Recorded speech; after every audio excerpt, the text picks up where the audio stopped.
आपका विश्वास और आपका प्रेम।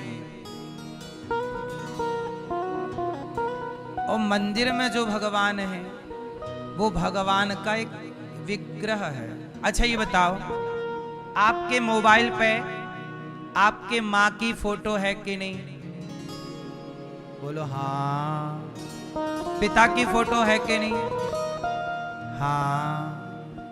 पुत्र की बेटे की फोटो है कि नहीं? बहन की फोटो है कि नहीं? भाई की फोटो है कि नहीं? हाँ। अब ये बताओ, मोबाइल पे जो आपकी माँ की तस्वीर है, वो तस्वीर जो है ना, माँ का फोटो, वो माँ तो बोलती नहीं है ना, फोटो कहाँ बोलती है? माना कि ये हमारी माँ है, अब ये माँ की फोटो है, अब ये बोलती कहाँ है? खाती भी नहीं है, हंसती भी नहीं है, रोती भी नहीं है। बोलो हाँ। लेकिन फिर भी जब आप अपने मोबाइल पे अपनी माँ का चित्र देखते हो तो चित्र देखते ही आपकी माँ याद आ जाती है कि नहीं? हाँ। जैसे माँ को देख, माँ का चित्र देखा है, चित्र तो खाया पिया नहीं, चित्र तो चित्र है ना। वो हंसता ना वो रोता ना वो खाता ना वो सांस लेता, लेकिन उस चित्र को देखते ही तुम्हारी असली माँ तुम्हें याद आ जाती है कि नहीं? यदि तुम्हारी में से किसी की माँ भगवान के घर चली गई और जब माँ का चित्र देखोगे तो माँ के साथ बिताया हुआ पल याद आ जाएगा कि नहीं? कि ये माँ मुझे फोटो, ये जब फोटो खिंची होगी तब आप उस फोटो के आसपास थे क्या, वो भी याद आ जाएगा कि ये तो मेरे सामने, ये तो मैंने खींची थी। माँ के साथ बिताया हुआ पल याद आता है कि नहीं? बोलो हाँ। जैसे माँ के चित्र को देखते ही माँ की याद आ जाती है, ऐसे मंदिर में जो भगवान का विग्रह है वो भगवान का चित्र है। इस चित्र को देख करके उस परमात्मा को याद करना है, इससे उसका कनेक्शन है, मेरी जुड़ाव है, इसे देख करके उसकी याद। ये कौन है? अच्छा ये बताओ, जब आप स्कूल गए, एक बच्चा स्कूल गया, स्कूल में उसे टीचर ने पढ़ाया एलिफेंट, ये देखो ये हाथी है, ये कैट है, ये बिल्ली है, ये डॉग है, ये कुत्ता है, ये हॉर्स है,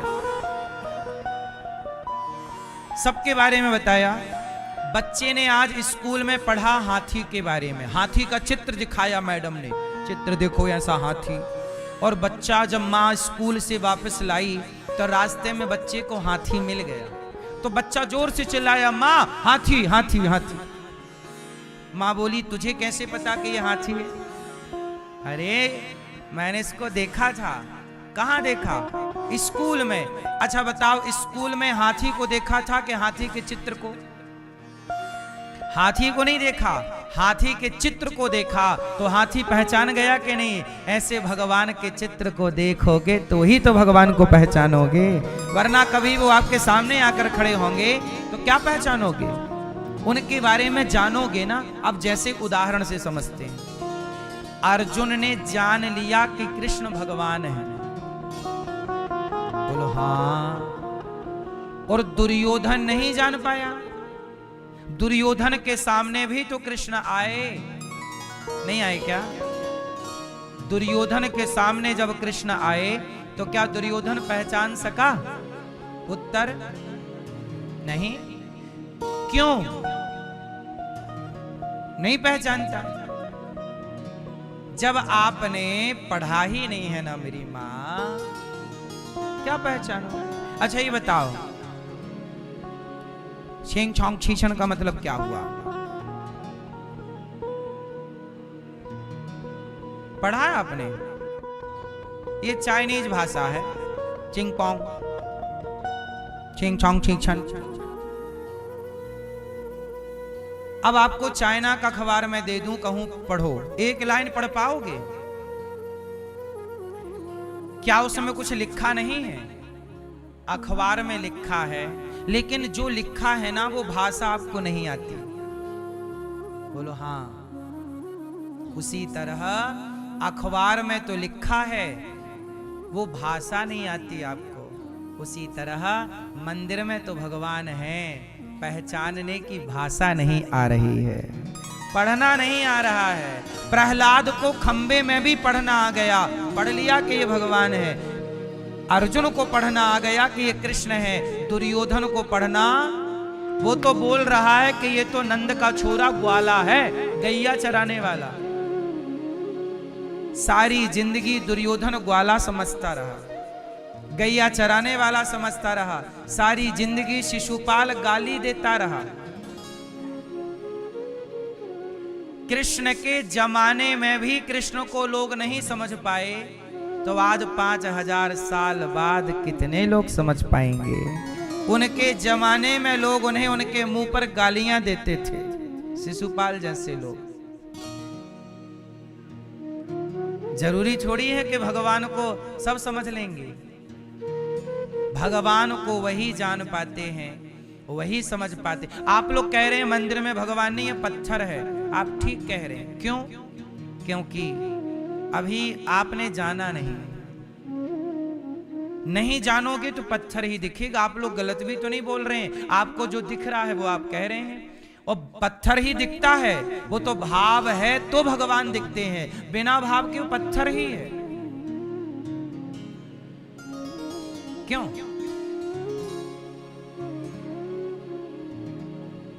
भाव है।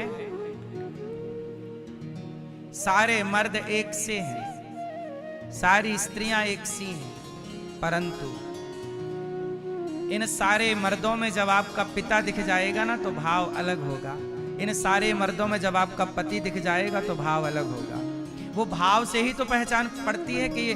अच्छा ये बताओ, एक पति पत्नी खड़े हैं सड़क में, हम दूर खड़े हैं, उनके हाव भाव से ही तो पता चल सकता है ना कि इनका रिश्ता क्या हो सकता है। सच बताओ, हाव भाव से पता चल सकता है ना किसका रिश्ता इसके साथ क्या हो सकता है। अभी मुझे पता नहीं कि आपका इनसे रिश्ता क्या है, लेकिन बहुत देर तक मैं आपको देखता रहूं दोनों के हाव भाव को, तो हाव भाव से पता चल जाएगा ना कि इनका रिश्ता क्या होना चाहिए। बाप बेटी खड़े हैं तो वो दिख जाएगा कि ये बाप बेटी है। पति पत्नी होंगे तो वो दिख जाएगा कि ये। क्यों जी, मैं सही बोल रहा हूं गलत है? सामने वाले के हाव भाव से रिश्ते का पता लग जाता है कि नहीं? बोलो हाँ। बस बिना भाव के सामान्य रिश्ते नहीं पहचान सकते, तो बिना भाव के भक्त भगवान का रिश्ता कैसे पकड़ में आएगा। यहां भी तो वही भाव चाहिए।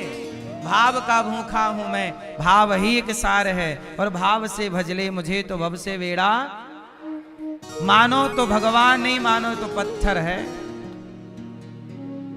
अब बताओ, भगवान देखे कि नहीं हैं? देखे तो हो, पहचान नहीं पाए। दुर्योधन ने देखा तो है, पहचाना नहीं। शिशुपाल ने भी देखा पर पहचाना। रावण ने भी देखा पर देख के क्या बोल रहा है? गाली दे रहा, अरे तू तो वनवासी है, तेरे तो बाप ने निकाल दिया घर से, ये बोल रहा रावण। और उसी लंका में चक्की काटा खाने वाला लंका की विभीषण पहचान गया। बोलो हाँ। लंका में रहने वाला रावण ना पहचान पाया राम को, पर लंका की रोटी खाने वाला विभीषण पहचान गया राम को। सच बताएं तो राम को वही पहचान सकता है, कृष्ण को वही जान सकता है जिसे स्वयं प्रभु जनाना चाहें। वो चाहे तो आप जान लो, वो नहीं चाहे तो बड़े बड़े रावण जितना ज्ञानी कौन होगा? पर इतना बड़ा ज्ञानी भी तो ना जान पाया ना मेरी माँ। और शबरी तो अनपढ़ थी, लेकिन शबरी राम को जान गई कि नहीं? शबरी और रावण दोनों में विद्वान कौन है? उत्तर आंसर दो मेरी माँ। दोनों में ज्ञानी कौन है? दोनों में ज्ञानी रावण है। रावण बड़ा ज्ञानी है, लेकिन ज्ञानी है पहचान नहीं पाया। वो शबरी बिल्कुल अनपढ़ है। कब शबरी काशी को धाई, कब पढ़े आई गीता। साचे मन के मीता रघुवर, साचे मन के मीता। शबरी जब आई सुनना तो शबरी बोली कौन हो? राम ने खुद बताया, मां मैं राम हूं। सोचो, यदि प्रेम सबरी जैसा है तो राम खुद तुम्हारे द्वार पर आके परिचय देंगे कि मैं आ गया, मैं ही हूं भगवान। और यदि घमंड है तो ज्ञानी रावण के लंका में गए राम, पर द्वार पे आए भगवान को पहचान ना पाया। जिनकी सेवा करनी थी, जिनके पांव धो के पीना था, उन राम से लड़ने लगा रावण। जिन राम के चरणामृत लेके अपने को कृतार्थ करना चाहिए था, उन राम के आगे रावण धनुष बाण लेकर के आ गया। लड़ो, तुम्हारी पत्नी मैंने चुरा ली है। क्यों मेरी मां? ज्ञानी यदि समझ पाता तो रावण ना समझ लेता। इसका मतलब है कि भगवान प्रेम की भाषा जानते हैं, ज्ञान की भाषा नहीं। इसका मतलब ये नहीं है कि आपको ज्ञान हासिल नहीं करना है, ज्ञानी बनो, पर ज्ञान का घमंड ना हो।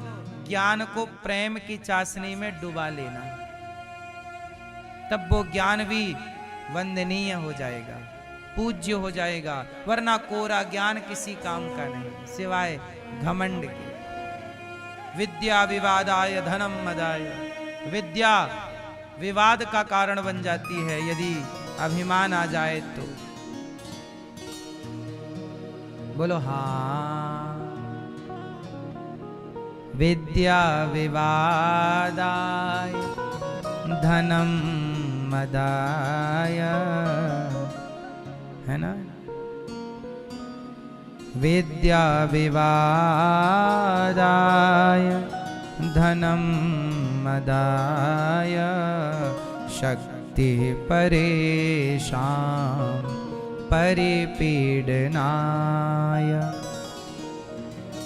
खलस्य साधो विपरीतमेतत्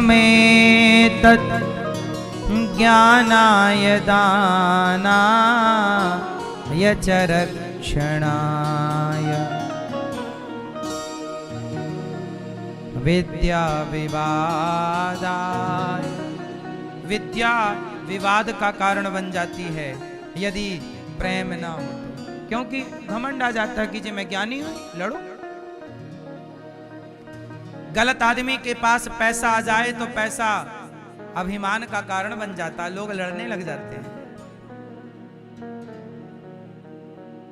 इसलिए मेरी मां, भगवान सच्चिदानंद आनंद के सागर हैं भगवान। ऐसे भगवान जो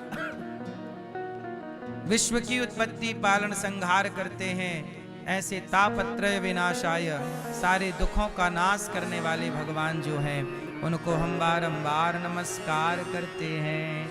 श्री कृष्णाय वयं नुमः। यं प्रव्रजन्तमनुपेतमपेतकृत्यं द्वैपायनो विरह कातरया जुहाव। पुत्रेति तन्मयतया तरवो विनेदुस् तं सर्वभूतहृदयं मुनिमानतोऽस्मि। यं प्रव्रजन्तमनुपेतमपेतकृत्यं द्वैपायनो।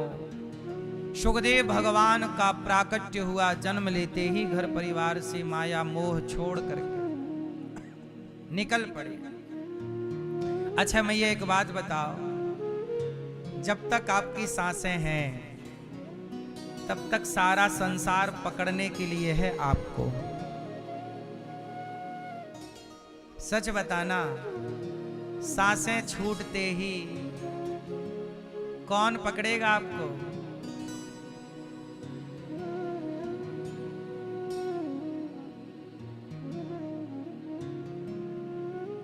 कौन मेरी मां? सांस है तो सब हैं, सांस टूटते ही सब रिश्ते छूट जाएंगे। मेरी मां, आपकी सांसें कितने दिन और हैं? आपको पता नहीं है? आओ हम आपको बताते हैं, निकालो अपना मोबाइल, कैलकुलेटर निकाल लो। नहीं लाए? चलो मैं हिसाब देता हूं आपको। आप 100 साल की उम्र यदि लेकर आए हैं, मोटा मोटा हिसाब के लिए, तो 100 साल में भैया जरा मोबाइल निकाल लो, हिसाब कर लो। मैं जैसा बोल रहा हूं हिसाब करो। चलो 365 गुणित 100 करो। 365 गुणित 100 करो, कितना निकला? 36,500। इतनी आया? 36,500 आया। यदि आप 100 साल जियोगे तो एक साल में कितने दिन होते हैं? 300।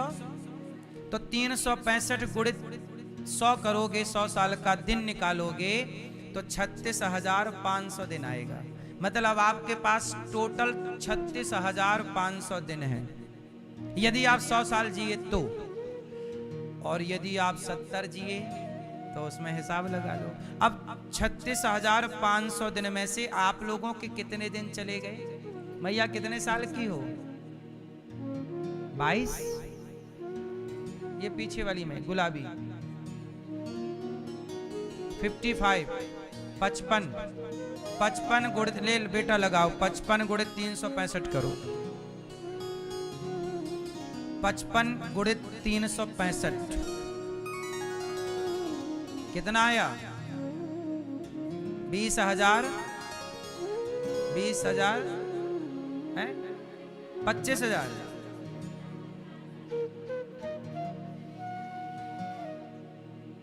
75। 20,075। 20,000 दिन गए मैया आपके। 20,075 दिन गए। आज का सूर्यास्त होते ही एक दिन और। क्यों? हाँ या ना? ये मैया के 20,000 दिन मैया गए। अब बताओ इन 20,000 दिनों को गवा के पाई क्या हो? कुछ नहीं पाई, बाल और सफेद कर लिए।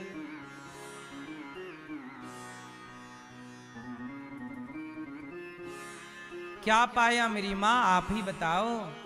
आपको लगता है पा लिया, पा लिया। नहीं, खोया ज्यादा है। लड़कपन खोया है, जवानी खोई है। पाया क्या? वही तो पाया है तुमने जो सब पा रहे हैं। शादी वादी कर ली, बच्चे पा लिए, तो बच्चे तो कुत्ते भी पा रहे हैं, बिल्ली भी पा रही है। नहीं पा रही है क्या? सुअर नहीं पा रहे हैं बच्चे? एक बार में 12-12। यदि बच्चे ही पाना आप सार्थक समझते हो जीवन को, पैसे को पाना ही सार्थक समझते हो जीवन को, तो ये आपकी गलत फहमी है। पैसा तो वैश्याएं भी कमा लेती हैं शरीर को बेचकर। बोलो हाँ। ये जीवन जो है ना, जा रहा है। रेत को मुट्ठी पे दबाओ, जैसे रेत मुट्ठी से सरक जाती है, खिसक जाती है, ऐसे ये जिंदगी आपकी मुट्ठी से खिसक रही है। हाँ, चली जा रही है उम्र धीरे धीरे, चली जा रही है उम्र धीरे धीरे। चली गई। गया ये लड़कपन, गया ये लड़कपन, जवानी भी गई है, बुढ़ापा भी देखो जाए धीरे धीरे। लड़कपन भी धीरे से निकल गया, जवानी भी चला जा रहा है, बुढ़ापा धीरे। सब चला गया। आपको लगा मिला, मिला क्या मिला? इसलिए मेरी माँ मेरे पास तो एक एक दिन का हिसाब है। आप लोग हिसाब किताब करती नहीं हो, हिसाब किताब की कच्ची हो मेरी माँ, अब पक्की हो जाओ। रोज देखा करो कितने गए कितना, अब जो बचा है जो गया जाने दो, जो गया जाने, जो बचा है उस समय को भगवान के चरणों में अर्पण कर दीजिए। तुम्हें सौंपता हूँ अमानत तुम्हारी, जो जीवन बचा है वो भगवान के नाम। अब हर सांस किसके नाम? हाँ, हर सांस में हो सुमिरन तेरा, यूं बीत जाए जीवन मेरा। नैनों की खिड़की से तुझको पल पल में निहारूं, नैनों की खिड़की से तुझको पल पल में निहारूं, मन में बसा लूं तेरी आरती उतारूं, और डाले रहूं तेरे चरणों में डेरा, यूं बीत जाए जीवन में। सुखदेव भगवान प्रकट हुए, और ऐसे सुखदेव भगवान जिन्होंने जन्म लेते ही चित्त को भगवान में लगाया, ऐसे सुखदेव जी को बारंबार नमन। ये भागवत जी की कथा है। अब भागवत जी की कथा सुनो। ये सारी बातें कथा का ही एक हिस्सा है, लेकिन अब एक बात विशेष है। नैमिषारण्य में 88,000 संत बैठे, और संतों के बीच में सूत जी आए। सबने खड़े होकर स्वागत किया। शौनक आदि ऋषियों का सूत जी ने कहा, सूत जी को आसन दी। शौनक आदि ऋषियों ने कहा, कथा सुनाइए महाराज, ऐसी कथा सुनाइए कि कृष्ण प्राप्ति करम शाश्वत साधनम तत्वदाधुना। ऐसी कथा सुनाइए जिससे कृष्ण की प्राप्ति हो जाए। कथा से क्या मिलता है मेरी माँ? भगवान की प्राप्ति। भगवान को पाना है तो कथा ही है। अब तो सूत जी महाराज बोले, हम आपको ऐसी कथा सुनाते हैं जो देवताओं को भी दुर्लभ है। एक बार की बात है, सुखदेव भगवान कथा सुना रहे थे परीक्षित जी को। परीक्षित जी को सुखदेव जी क्या सुना रहे हैं? भागवत। कि तभी क्या हुआ, देवराज इंद्र आए, अमृत का कलश लेकर बोले कि ये कलश ले लो, ये कलश ले लो, और ये राजा परीक्षित को स्वर्ग का अमृत पिला दो, और ये कथा का अमृत आप हमें पिला दो। अदला बदली एवं विनिमये जाते सुधाराज्ञा प्रपेयता। ये कथा आप हमें सुनाइए। थोड़ा इन बच्चों को पकड़ के रखेंगे तो अच्छा रहेगा। सावधानी से कथा को सुनना है बिना डिस्टर्ब किए। तो एक बार स्वर्ग का अमृत लेकर के देवराज इंद्र आए। किसके पास आए? परीक्षित जी। परीक्षित जी से क्या कहा कि आप स्वर्ग का अमृत पी के अमर हो जाइए, क्योंकि आपको 7 दिन में मरने का शाप लगा है। परीक्षित जी से कहा कि पियोगे? परीक्षित जी ने मना कर दिया, ना, मुझे अमृत नहीं पीना। स्वर्ग का अमृत पीऊंगा तो स्वर्ग मिलेगा, पर भागवत की कथा का अमृत पीऊंगा तो भगवान मिलेंगे, इसलिए स्वर्ग के अमृत की जरूरत नहीं है। सोचिए, ये कथा वह अमृत है जो स्वर्ग के अमृत से भी श्रेष्ठ है। क्यों? कहते हैं स्वर्ग का अमृत पियोगे तो स्वर्ग मिलेगा, पर कथा का अमृत पियोगे तो भगवान मिल जाएंगे। परीक्षित जी को कौन मिला?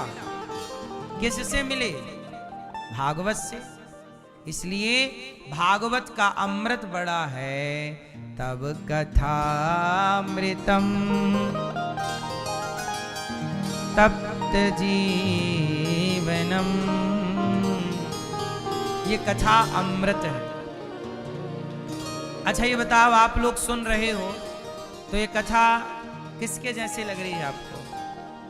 जब आप कथा सुनते हो, कथा अच्छी लग रही है, जो बात हम कह रहे हैं अच्छा लग रहा है सुनने में, जो हम कह रहे हैं वही, ये भगवान की चर्चा ही है, कथा है। कथा सुनने में कैसे लगता है? ऐसे लगता है कि कानों से अमृत प्रवेश कर रहा है। यही अमृत है। कथा से कितनों की जिंदगी बदल गई। अरे कथा का अमृत, कथा की ताकत देखिए ना, कि आप सब लोग अपना सब जगह से मन हटाकर इतने दूर से, हजारों किलोमीटर दूर से आकर के यहाँ बैठे हैं केवल कथा सुनने के लिए। ये कथा ही तो है जो आपको इतने लोगों को बांध के रखती है। घंटों हो गए लोग चुपचाप बैठे केवल सुन रहे हैं। आजकल तो बेटा अपने बाप की नहीं सुनता, लेकिन आप यहां बैठे हैं, सुन रहे हैं, तो क्या सुन रहे हैं? कथा। कथा क्या है? अमृत। कथा क्या है? अमृत है। वह अमृत है जो आपके जीवन को अमरता से भर देती है। मीराबाई ने, आज दुनिया मीराबाई को जानती है, तो मीराबाई भी तो एक प्रकार से अमर ही है ना? तो अब बताओ मीराबाई को अमर किसने बनाया? मीराबाई भी कथा सुनती थी। जब भी कोई साधु संत आए तो कथा सुनने जाए। उनकी सास कहे कि तूने तो नाम खराब कर दिया, कथा सुनती और बाद में भगवान के कीर्तन में नाचती। पग घुंघरू बांध मीरा नाची रे। वो तो कथा सुनती, वो तो गली गली हरि गुण, वो तो हरि गुण गाती है, भगवान का गुणगान गाती है। तो ये कथा ने मीरा को अमर कर दिया। अब देखो, एक बार नारद जी सारे तीर्थों का भ्रमण, अच्छा नारद जी को आपने देखा होगा भ्रमण करते रहते।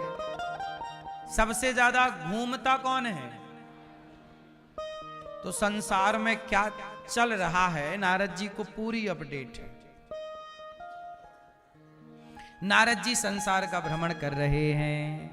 अहम तु पृथ्वीं यातो ज्ञात्वा सर्वोत्तमामिति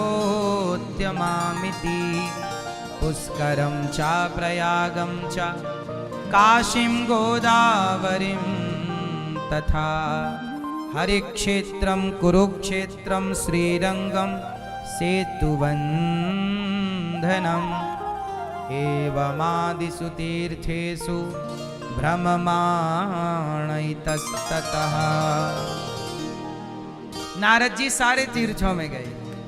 नारद जी सारे तीर्थों का क्या करते हैं मेरी माँ? पीछे वाली मैया। नारद जी सारे तीर्थों में क्या करते हैं? भ्रमण करते हैं। एक दिन नारद जी पुष्कर गए, प्रयाग, काशी, गोदावरी, पर ना पश्यम कुत्र मिच्छरमा, शांति कहीं नहीं। तब नारद जी बोले क्या करूं?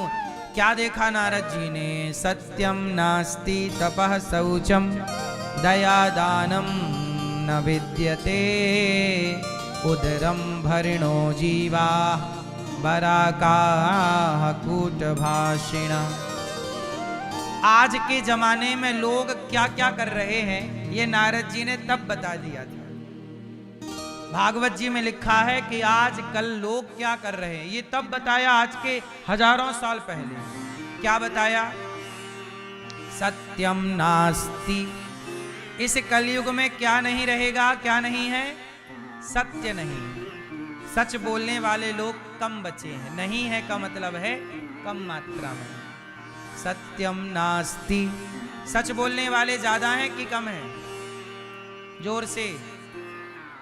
सच बोलने वाले आप लोग बोलते हो कि झूठ ही झूठ चलता है? थोड़ा मिक्स कर लेते हैं सच को, है? सच झूठ दोनों पूरा प्योर सच नहीं चलता। क्यों मैया, आप झूठ बोलती हो कि सच? मैया सच बोलती हो कि झूठ? हैं? क्या बोलती हो मेरी माँ? हाँ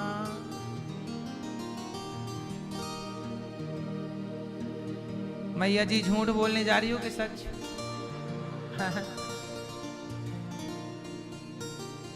हाँ मैया जी झूठ मत बोलो, प्रभु के पास जाना है। न हाथी है न घोड़ा है, वहाँ पैदल ही। भैया जी झूठ मत बोलो, प्रभु के पास जाना है। न हाथी है न घोड़ा है, न हाथी है न घोड़ा है, न हाथी है न घोड़ा है, वहाँ पैदल ही जाना है। मैया जी झूठ मत बोलो, प्रभु के पास जाना है। तो आप लोग क्या ना बोलो? सत्यम नास्ति तपः शौचम। कलयुग में ना, ये बात मैं नहीं बोल रहा हूँ, नारद जी कह रहे हैं सत्यम नास्ति, सच मानो कलयुग में ना के बराबर। तपः, तप भी नहीं, कोई तपस्वी नहीं बनना चाहता, तप नहीं करता, त्याग नहीं करता। आजकल व्यक्ति तनिक त्याग नहीं कर सकता। सत्यम नास्ति तपः शौचम, पवित्रता भी कम बची है। क्या कम बची? पवित्रता। पवित्रता। आप लोग पवित्र रहते हैं कि अपवित्र रहते हैं? हैं? चलो बताओ, पवित्र कौन, अपवित्र कौन? कौन पवित्र कौन अपवित्र है?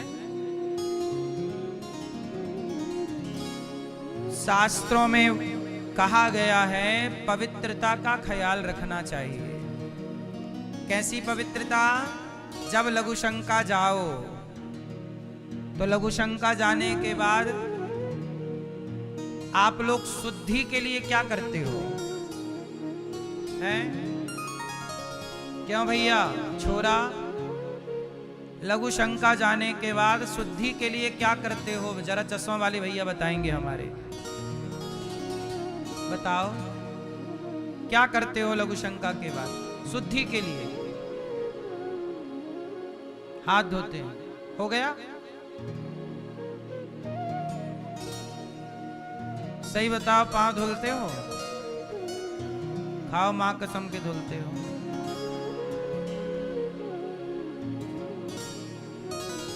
हाथ धुलना, पांव धुलना और 4 कुल्ला करना, ये शुद्धि तब बनेगी लघु शंका के बाद। ये सबके लिए है, स्त्री पुरुष। लघु शंका जाने के बाद 4 कुल्ला करो, पांव धुलो, हाथ धुलो, तब लघु शंका से शुद्धि। और शौच करने के बाद शुद्धि कैसे होती है?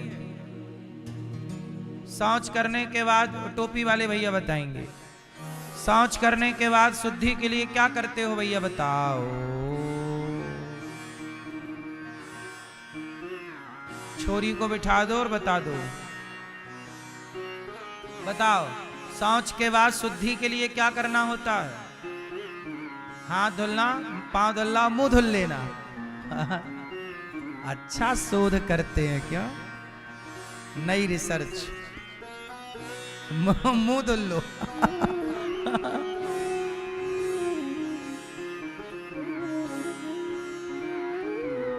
शौच के बाद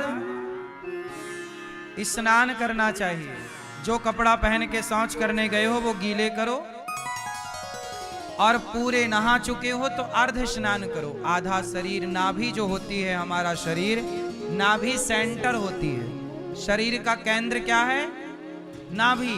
नाभि से नीचे की ओर पूरा शरीर गीला करो, तब जाके शुद्धि होती है। हो सके तो पूरा नहा लो, नहीं तो अर्ध स्नान करो, तब शौच के बाद शुद्धि होती है। अब आजकल के लोग शौच करने के बाद नहाते ही नहीं, घूमते रहते हैं। अशुद्धि से कहते हैं जैसे राखो शुद्धि वैसी बने बुद्धि, और जैसा खाए अन्न वैसा रहे मन। इसलिए खाने से पहले भोग लगाना चाहिए अन्न का, भोजन का, और वही खाओ जिसका भोग लगे। आप लोग मांस तो नहीं खाते, तो वही खाओ जिसका भोग लगे, भोग लगाकर खाओ।